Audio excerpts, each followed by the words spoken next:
Hello and welcome. I'm your host, Claire Markwick, and this is Real Life Business. Welcome to episode number 8.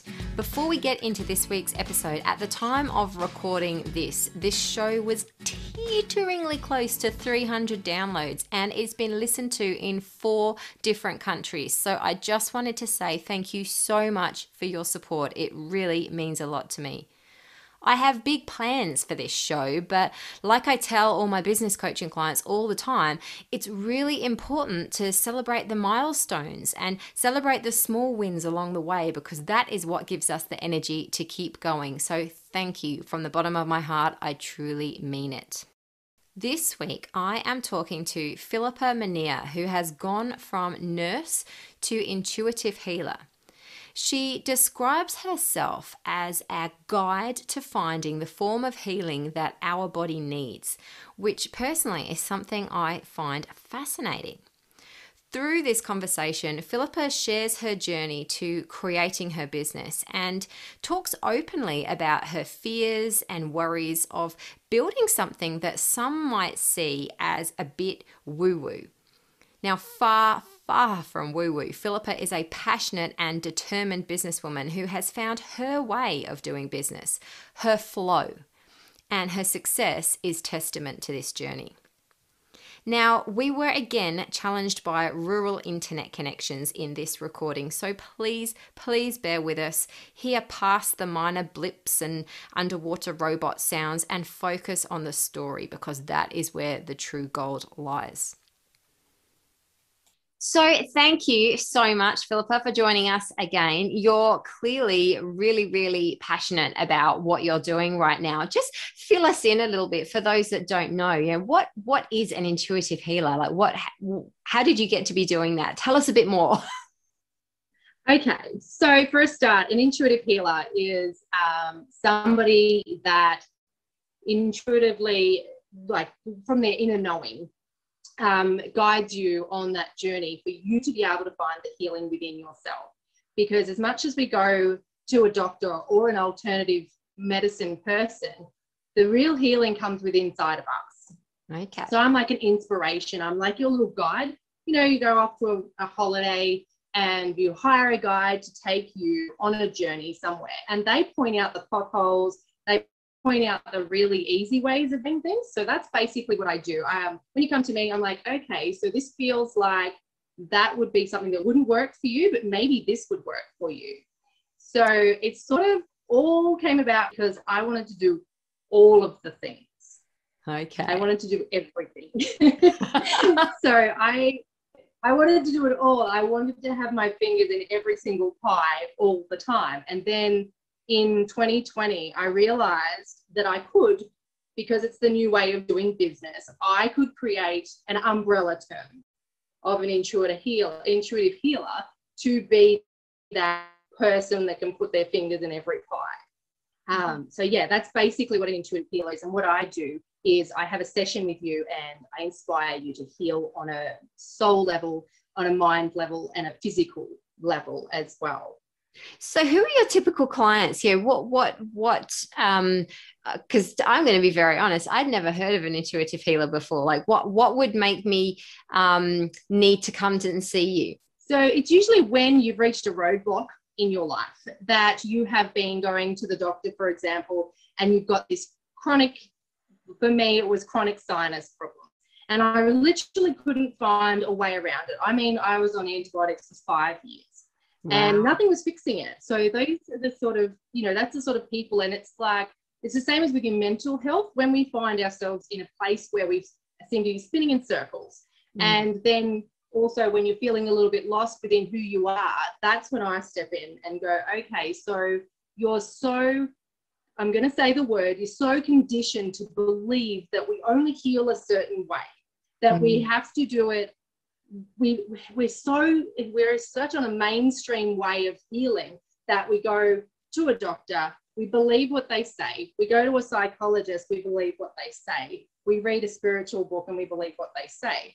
So for me is to sort of dig into how you truly feel deep down, what would actually be the emotional connection that connects all of those three things together to heal it on all three levels. Because usually our physical symptoms is actually a result of an emotional trauma or issue that we have in our life. And the same goes for mental health.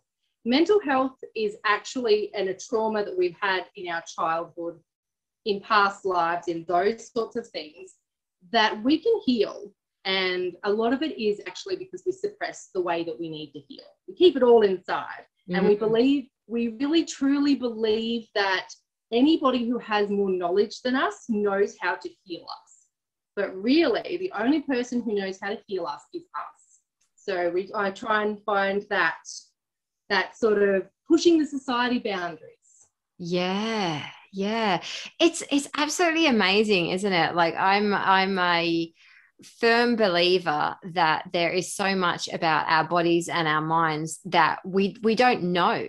And that was really highlighted to me. And last year, we found out that our eldest son has got a spinal condition.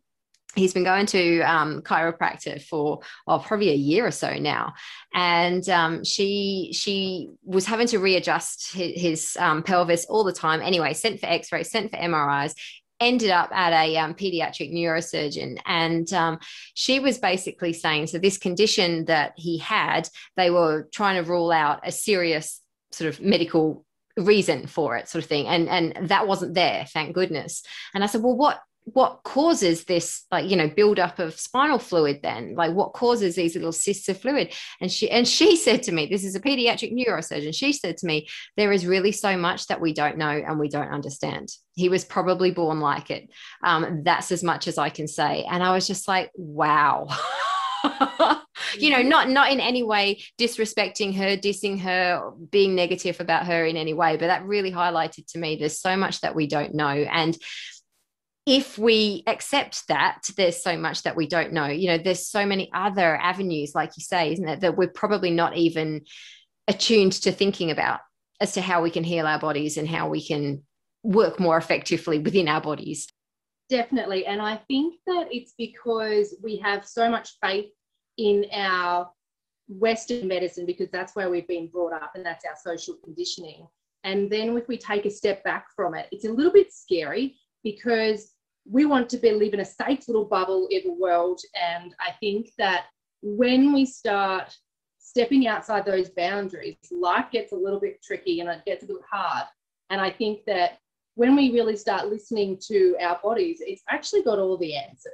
So sometimes one person can say one thing on the internet and you're like, oh, then you follow that little road. But if you're missing those signs because you're so conditioned to believe, like, there is a very big generation that would think what I'm doing is hocus pocus, because it's not the way that they were brought up. A doctor healed you and that was it.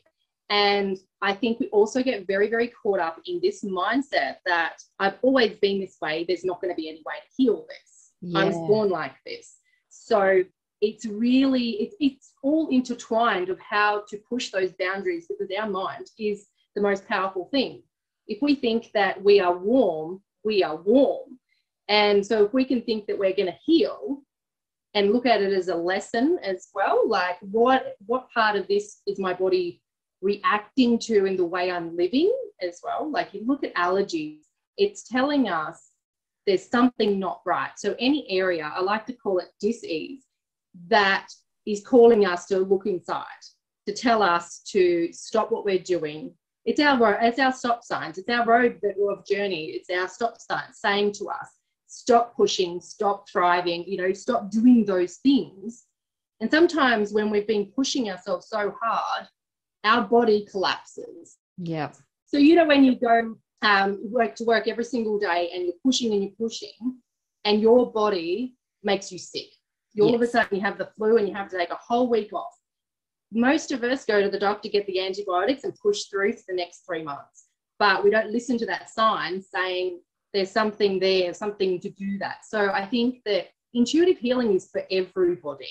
For anybody that feels like they're stuck on the roundabout and they're not really sure because there's so much information on the internet, where should they go? So for me, I listen to the people, I can hear, and I'm very empathic. So I don't know if you know what an empath is. I can really feel into how people are feeling. And a lot of the time, because I've done so much healing, I was brought into this world to do push every single boundary, try every single thing, because I think that's what's brought me here. And that's the same with everything. Let's try everything. Let's do as much as we possibly can. And then last year it was like, oh, I get it. This is why I have had to heal so many things, and I'm still healing, because then I get to do this beautiful thing of being able to help others to say, I tried this. Does that feel good for you? And it doesn't. Let's try this one, because there's so many modalities of holistic healing out there that would not suit you because you're this way. And, you know, there's so many different things. And that's my job, is to push you in that right direction. And then the next session, you can go, no, it didn't work for me. And I'll go, okay, there's another option. Let's go a bit deeper. It's not from there. So that's basically what I do. It's fascinating. So that's in that story you said about I think you said it was a sinuses for yourself. It was repeatedly going to the doctors, I guess, and trying to work out what was going on. So this has obviously been a personal journey for you as well. Yeah. So I think that for me, really push the boundaries of trying new things, because I think when you're brought up with a little bit of a hippie mother, that is there, like the natural healing way is already sort of very deep. And, you know, as you get older, you're like, I know better. Yeah. But for me, it was just like, well, I'm just going to try it. And if it doesn't work, then I'm going to, you know, I'll just go back. But you've got to get to that point where you've just had enough. You've got to find that moment within yourself that you just, I hope, you know, you just can't be bothered going back there, because they're just going to tell you the same thing again. Mm-hmm. And you've got to be so, the one that my favorite quote is, you've got to be broken to let the light in. And that's that point. I like to get to the point where I'm that sick and I'm like, all right, I'm listening. So tell me, like, how do you go from having that personal experience to turning it into a business? Because that's two quite big things, isn't it? It's sort of having that realization yourself personally, discovering what you discovered, healing how you discovered, but then deciding to turn that into a business. That's quite a big step again, isn't it? So how did that come about? So it all started really 8 years ago when I first had my first baby, and I wanted to be at home. And I also had the experience with the postnatal depression. I didn't want to go back on to the antidepressants because we actually have, like, I had so many side effects, but it inspired me to find a way that I could naturally heal. I think it's one of those random things that you found on the internet, and it's saying that you could actually take a natural thing for it. And then I discovered I could sell it as well. So the MLM gave me that freedom, because I had, which a lot of women do, so much guilt about being at home and not earning any money. Yeah. So I grew that. Like the MLM, I think I was still in the early stages of like just waiting for that magic thing to happen. So the MLM business was the starting point. It was I could create a business from home. And I think that maybe I'd been doing it for maybe 12 months or so. And that's when I was introduced to Carmen with the essential oils, which is like another essentially an MLM as well.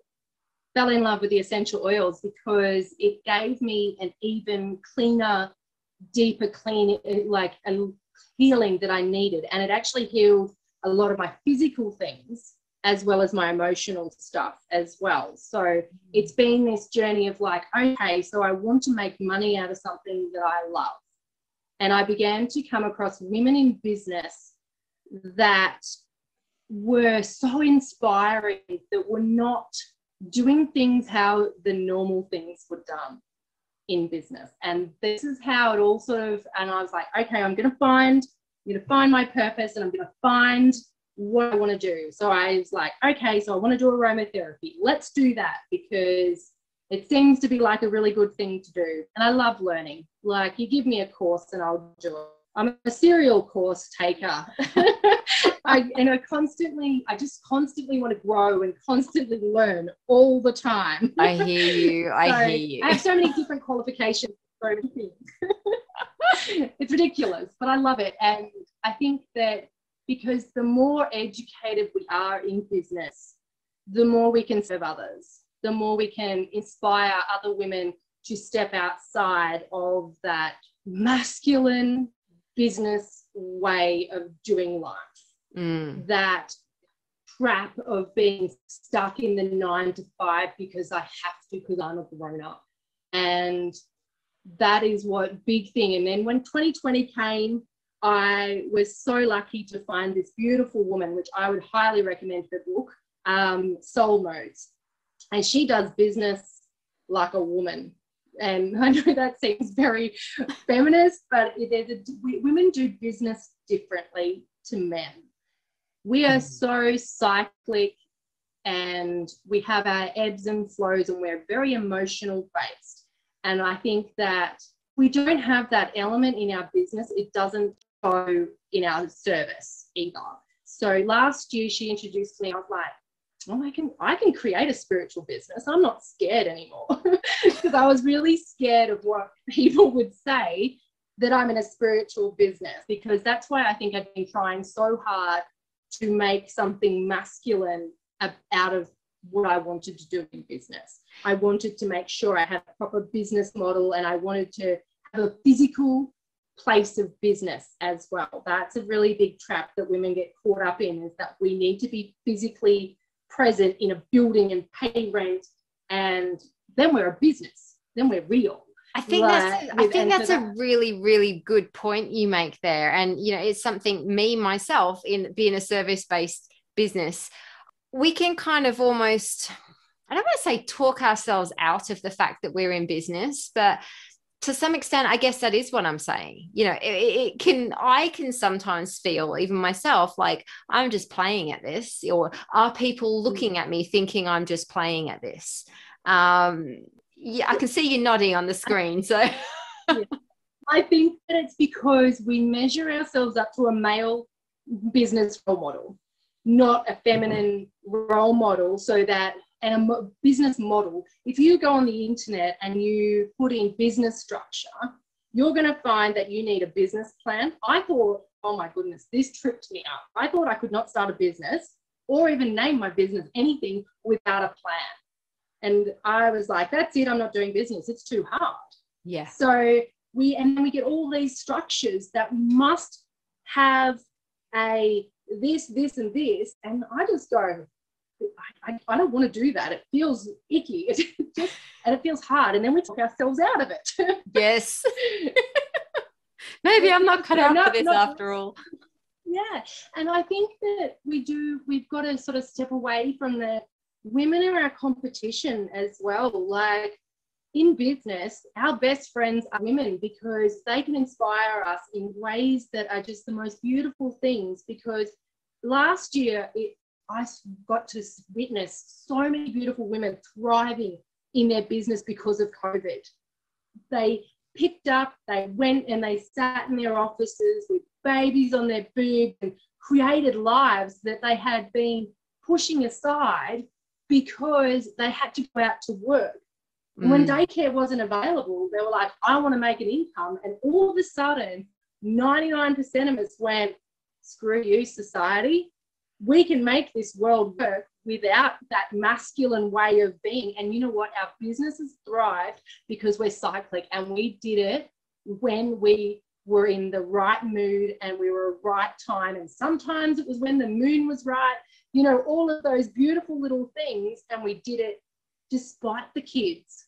Like, all of us were homeschooling and we still showed up. We found this beautiful flow of a women's business model is nothing like the masculine. We need the masculine things in our business. There are certain masculine things, like I find accounting very masculine because I don't like it very much, but I do it. But we need those. We need that part of us. And because women are so balanced. We have a beautiful feminine side and we have a beautiful masculine side. With this lady, Carly Marie's talking about with soul modes, we do have these 4 beautiful modes that we can go through this cycle through every day, every couple of days, and we can allocate our life. So we do the showing up online in sparkle mode, which is we're all loving and connected. And then we go into super mode, and super mode's like the to-do lists and let's do all of the stuff. So all of a sudden, when we find this flow within ourselves, we can do the showing up, we can do the business stuff, tick all the boxes and get creative. And then we also have been allowing ourselves to rest. So we've rejuvenated ourselves, which has created this creativeness in all these women, because we're resting. We're honoring our body and we're not as sick because we've said, you know what, I don't feel like showing up today. The kids are driving me mad. We're just going to have the day off in the sunshine. And that has been the best thing for anybody's business, especially women's business. I think that, business. yes, that is such an important thing, isn't it? And it's something that I have been learning, I'm still learning to do, because I resonated exactly with what you said before. I've been in that place where I've just pushed myself to the point where I make myself sick. And then my body, I will like vomit, like be sick. And I'm like, okay, Claire, that is my body saying enough is enough. Today is a day in bed. And I don't get myself to that space anymore. I can feel when that is coming, and I'll still push myself to the brink. But I don't keep pushing anymore. So there's probably still a lot of learning and a lot of development I can do. But I think like what you've been saying about really just listening to our body, listening to our flow, feeling our energy, and sort of building our business around that. Like, we can do that. That doesn't make us woo-woo. That doesn't make us crazy, does it? And it doesn't mean that our business isn't going to be successful either. So when we take away the mindset that if we have this to-do list, and if we don't do it this way because this is the way it's been done since business began, it doesn't mean you're a failure. It just means the business works differently for you. You don't have to have all of the things. Like, I got really caught up in, I have to have an email list. I hate email lists. I just don't like doing email at all. But that's okay. I can still reach my audience via social media and whoever I talk to, and word of mouth, and all of these other beautiful ways that resonates with me as well. And finding that business that doesn't feel icky, you're going to show up. Yes. Your light is going to shine that little bit brighter, because you're not bogged down with all the I should be doing. Yes. I'm not a good businesswoman because I didn't do this. Yeah. And I think particularly as women, I'm not going to say it's all about women, but I am going to say particularly as women, we compare ourselves a lot, don't we? There's a lot of comparison, and there is so much stuff on social media about this is how you should be doing it. This is how you should structure your social media posts. This is how you create your email list. This is how you've got to do your lives. This is that. And we can get overwhelmed by all these things that we should be doing, and before you know it, we're off down a track that we never intended to ever walk down. And we also pour bucket loads of money into things. This is what I have learned, is I've poured bucket loads of things to be the same as everybody else, because I just didn't want that ridicule that I wasn't doing the things that way. And I have tried every single different Facebook strategy you probably could name. And the only person that resonated with me was when I actually found that with the Carly Marie business stuff, she's got like 3 things that she does, and it's the reach, your messenger, and leader. So it's about being stumble uponable and reaching the people with you organically. Like, I have spent literally thousands of dollars on making sure that I had the right Facebook algorithm and write the right words and everything. And here you are creating 100,000 followers organically by simply being yourself. And I was just blown away. It blew my mind. At first I didn't believe it, but I have watched the way that I have grown and the lessons that I have learnt since then. And even somebody messaged me the other day, which is the most beautiful thing. And she's like, I've been watching you for a while, and I love how your posts are more and more like it's a little door inside your life. And it inspired her. And I love that something that I'm doing that I am so passionate about, the more and more I let go of the society beliefs of how I should do things in business, the more people are gravitating towards me and going, my God, I'm a super fan. I love you. And I created that organically. Isn't that awesome? Isn't that awesome? Like when we're courageous enough to speak our own voice, to speak our own truth, and not try and be the person, like you say, that society paints a successful business owner as being. Yes. Yeah. And the only person that can measure your success in business is you. And I think that we can't even measure it against the money side of things. Like my lovely sister, she's all about the cash flow and the forecasts and all this wonderful stuff, and I just don't care. I like doing it more of a spiritual way. What I'll do is, which I've done with when we did the ideal day of your life. Yeah. I still do that because I love knowing that I can paint this most beautiful picture of my business for our farm as well. So I was like, I could do this all, okay, we're going to supplement incomes here and we're going to do this. But if I paint this beautiful picture of how our life is going to be and how our businesses can mold, and that, you've also, all of a sudden, you've got a realistic dream that that you're going to wake up and love doing every single day.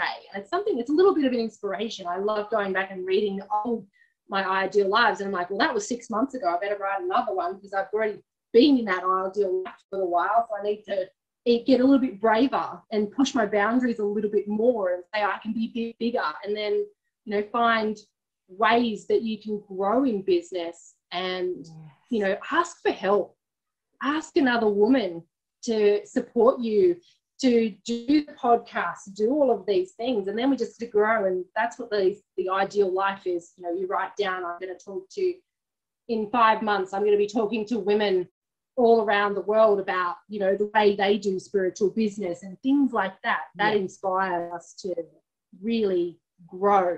It does, doesn't it? And something I spoke about, I think it's in episode 4 with Dave Clare, just actually came out today on the day that we're recording this episode. He spoke about the concept of act as if. So like, I hate fake it till you make it. But act as if blends beautifully with that ideal average day, in as much as when we've got this picture of where we will be in 6-12 months time, however far ahead we project, we can then get our minds there and we can be like, right, well, how will I be acting when I'm there? What will I be saying? What are the kind of conversations I'll be having? Who will I be having them with? How will I be speaking to myself? How will I be feeling? And we can start to do that right now. And it helps us to visualize, it helps us to get there, doesn't it? It changes your mindset as well, because if you do a lot of the words that we use, like the fake it till you make it, makes you believe that you're not actually in the right business. I was like, it didn't resonate with me, but if you act as if you are already there in that life, your brain is that clever. It knows that this is how you want to feel, because we've got so much control of how we feel. If you want to feel so much freedom that business can give you, then instead of going, well, money's going to give me the freedom, hang on a second, that feeling of freedom comes from acting as if you're already free. How would you structure your life if you had, or you acting as if you had that? And it's really funny because I'm actually doing that now, and I've done some really scary things, like telling work that I have these particular hours that I work till because it doesn't feel good to me. What? It doesn't feel good. It doesn't feel good. I work between the times that my kid gets on the bus and off the bus because it doesn't feel good. Because when I'm home at 5 o'clock, I'm instantly cranky because I have 60 billion things to do before 7 o'clock. So I'm already Don't we all acting as if resonate with that one? yeah, so I'm already acting as if I've already been like, I'm making my physical work how I would be doing my business work. That's awesome. So that what you were just talking about there of working between the hours of the school bus. So you essentially finish work at the time the kids get home off the bus. That sounds to me like that's a boundary you've put in place. You know, I know that that's when I'm most effective to work. And I know that at that point, I need to stop working and I need to move my energy to something else, to my kids or to the family or to everything else that needs to get done, as you say, before everyone then goes to bed. What other things have you discovered that you've had to put in place? What sort of other non-negotiables or boundaries or rules have you had to put in place to help you operate as smoothly as you do? For me, there's quite a few non-negotiables. It's the time thing. I very, very rarely will do any work at night. That is my time that I switch off, unless it's a dire emergency, which there never is, because everything can be put next to that. And that is a non-negotiable for me. I don't work at night. Yeah. And I am never going to do the hours that ever feel like I am stressed out. I have been in nursing and those hours looked terrible. And I wasn't a very happy person. So anything, and I think coming back to how do you feel today is a non-negotiable. Do I feel like doing this particular task? No, I don't. Is it a task that needs to be completed today? No, it's not. Move on. I literally just had a whole week off from all of my jobs last week because my child was sick. That's a non-negotiable for me. I need to be able to drop the ball when I need to drop the ball. Yeah. And the other non-negotiable is delegation. That is one huge thing that if you can't delegate in business, then you're going to feel overwhelmed. And delegation comes down to getting help, asking for help. Delegate. If you're spending 400 hours on building a website, pay somebody to do that. And it literally, like, if anything is taking you longer than it should, put your billable hours down. I spent so many hours on a website and I was like, I could pay someone $700 and I've just wasted $4,000 worth of my time. Hours. Yep. Of doing so. There's some really non-negotiable things for me. I think that mainly the delegation and the time boundaries are probably the two highest things. And that, not working at night, not overfilling your hours as well. Like, that's not negotiable. So many people go, I could do that job in half an hour, but they forget to add in a toilet break, a phone call from emergency from the school or something like that, like really having those firm time boundaries and realistic ones. Don't push yourself so that you have to do 40 tasks in a day. Do it so that you've got a list of like 3 things, because that's realistic. You go, okay, book work. I don't like book work. It takes me more than it should anybody else, but I'm going to put 3 hours down, because then you know what? You get to reward yourself if you finish early. You get to go and sit out in the sun and have a cup of tea because you don't have to do anything else. Oh, I love that. That's one thing that I've had to do myself because I'm someone who's driven by variety. I've got that shiny thing syndrome. I when I have something to do, I go like, oh, look at that.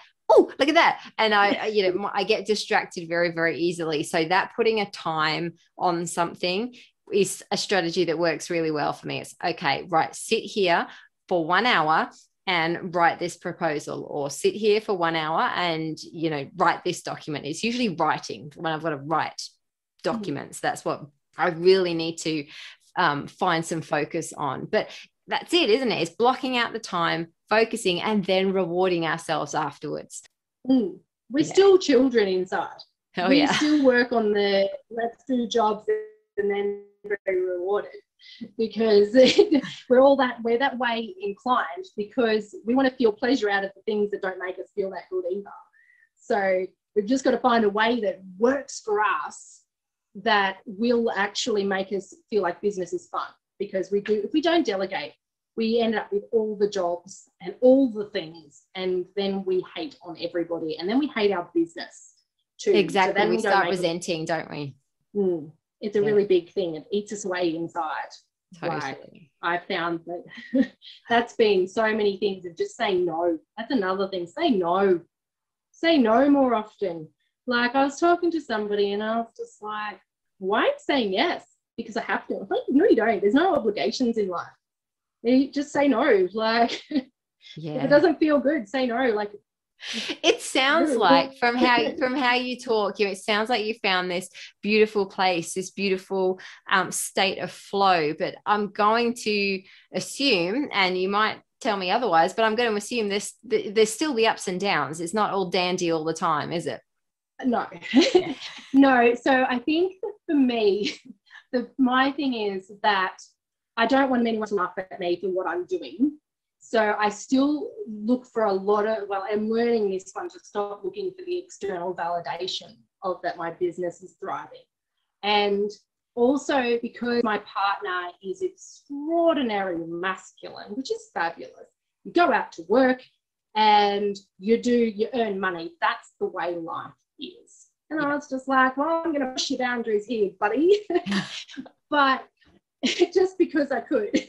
So what I did was because he would be the person, not the children, but he would be the person that I wouldn't speak to about my business or for him, for some reason, because he's always been so supportive. No matter what I've done, he's like, sure, you go ahead, dance in the dandelions, whatever you want. But I still had this fear that he was measuring me against other women that were out there working 5 days a week and earning millions of dollars, like, because I was working like that before I had the baby. So for me to be brave and be honest with him, some days I just get really mad at him and he doesn't even know why. And it's just like, because I want to tell you something, but I don't want you to think it's airy-fairy. Yes. And you think after a long time, you know that it's not. But so for me, what I did to overcome that, which has made our life a lot more settled, and the time boundaries, that made a huge big difference, because when I overstep the time boundaries, life gets messy and everyone gets a little bit tense and angsty. Yep. But also what I did for him was I took a job outside of the home within my time boundaries that was bringing in good money, that satisfied his need. So I compromised. I compromised that I would find a job that satisfied his need, that I would then create this beautiful space for me to grow in as well, to do that. And because I am healing and learning and growing, every day is not an easy day, because some days I'm just like, you guys just need to be inside my head because I can't verbalize how I'm doing stuff right now. Or I've got a really brilliant idea and I don't have my phone with me and we're out bloody wood carting and they want to talk. I'm like, shh. Oh my God, absolutely brilliant.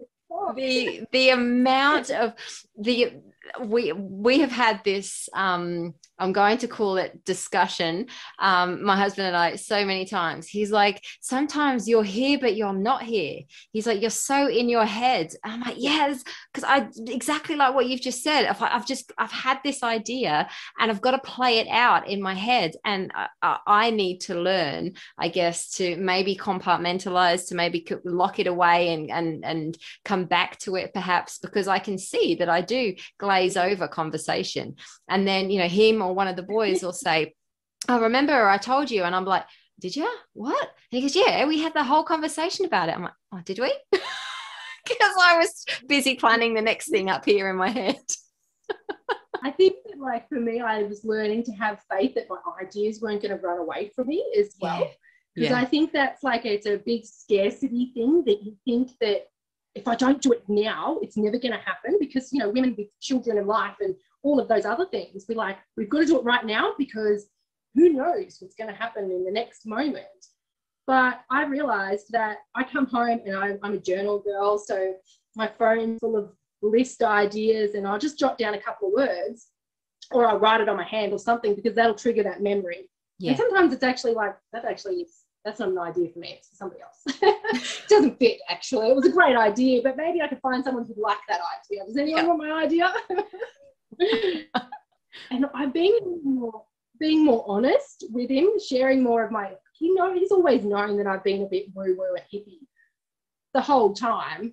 Like, I remember on one of our first dates, I was like, I'm going to push you to the edges and see whether you want to date me or not. And I showed up in Ugg boots with shorts and, tights with love hearts on them. And we still went on another date. So oh, you keep up. Yeah. Well, it was the green tea too that he drank, maybe being a little thing.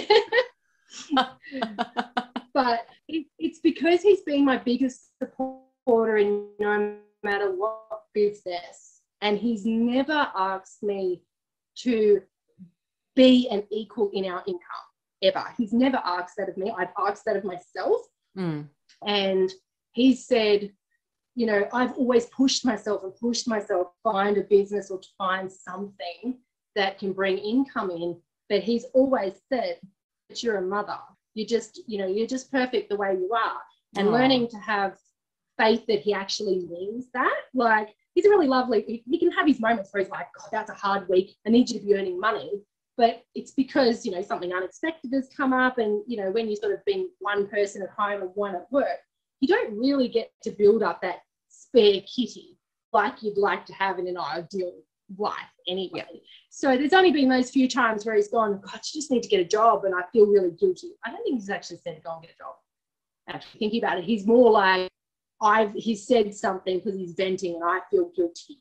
And then they put the meaning to it that he wants me to go get a job, yada, yada. Yeah. Yeah. So I think that the guilt has really sort of pushed me forward to keep finding something that feels good, because I went away from the whole, I'm just going to do business because it's going to suit my lifestyle. I wanted to find something that would feel good. I started really sort of diving into this. I'm not going to do my life unless it feels good. I just don't want to show up at work. I've got jobs, and I've let go. I think I let go one of the jobs that it was such like this most beautiful release. That was actually probably a catalyst for this particular business too, because when we want to create something in our life, we've got to let something go to create that space. And that space may be empty for a while, but we don't want to fill it with things that don't feel good. So I let something go that was really not resonating with me, that made me just hate what I was doing as well. And I couldn't compartmentalize it either. It was leaking into my personal life. So I think letting that go really showed me that I can show up and feel good and be the business woman that I want to be without having to fall into that trap of just doing because I'm waking up and I'm alive and I have to do it. I think that's phenomenal. What is it that? No, I'm not going to put words in your mouth. You tell me, what is it that keeps you going? Like, what is that inner drive, that thing, like when things are tough, when things are challenging, what keeps that passion alive? Knowing that I can make a difference in the world, that by me showing up, I get to inspire somebody else the way that people have inspired me, the way that women have inspired me. And I am constantly in awe of the women that have come before me and shone that light.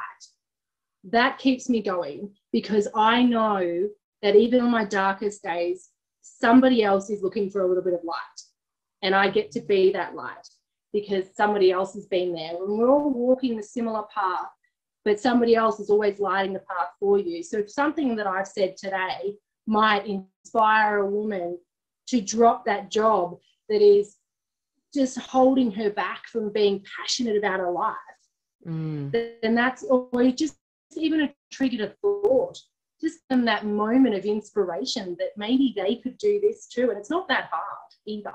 So just having that knowledge, and and kids, like, I think women also fall into the trap of using their kids as their why too. Like my why is my kids, but they're going to grow up and leave home. So what are you going to do then? When they leave home, who's your why? You have to be your why to inspire, to improve your life, to grow in the business. Because you don't just grow in business, you grow in mindset, all of these other things when you get into business. There's all these areas that we grow in. Yes. So I think that's really pushes me forward, is knowing that I can make a difference in the world. I think that's phenomenal. I think, and no, I don't think, I know that your story, what you've spoken about in this conversation is going to inspire those listening. There's going to be elements that there'll be certain things that people will hear out of what you've shared over this last hour or so and be like, wow, okay, now I like, that was the missing link, that was the missing thing, that was the ching, it's all full helped me fall into place. And I think I love it. Like, I love your energy. I love hearing you speak so passionately about what you do. I think it's phenomenal. So thank you so much. Where can people find you if people want to get in touch, want to ask questions, find out more about what you do? How can people find you? Well, I'm a big fan of social media because we do actually do a lot on social media. Unfortunately, you can't join my email list because I still can't figure that out. But it's Philippa Elizabeth. So it's very easy to find Philippa Elizabeth on Facebook and Instagram. Instagram's Philippa Elizabeth 82. I'm going to do a workshop called Intuitively You, which is teaching women how to tune into their intuition and learn about that. And that's something that I'm going to bring into real life as well. So I'm hoping to be able to bring some Intuitively You workshops so we can teach women how to find the answers within, especially within business and within their life.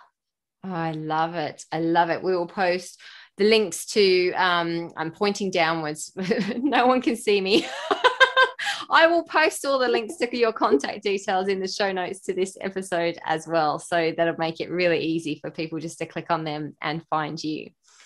Now, something that I have been doing with all my guests, and I'm springing this one on you, a little pop quiz to end on. Are you up for that? Yes. Let's go. All right. It's just 5 short, sharp little questions. They're not too painful. It's all good. Now, you have spoken about a couple of books already, but what are you reading at the moment?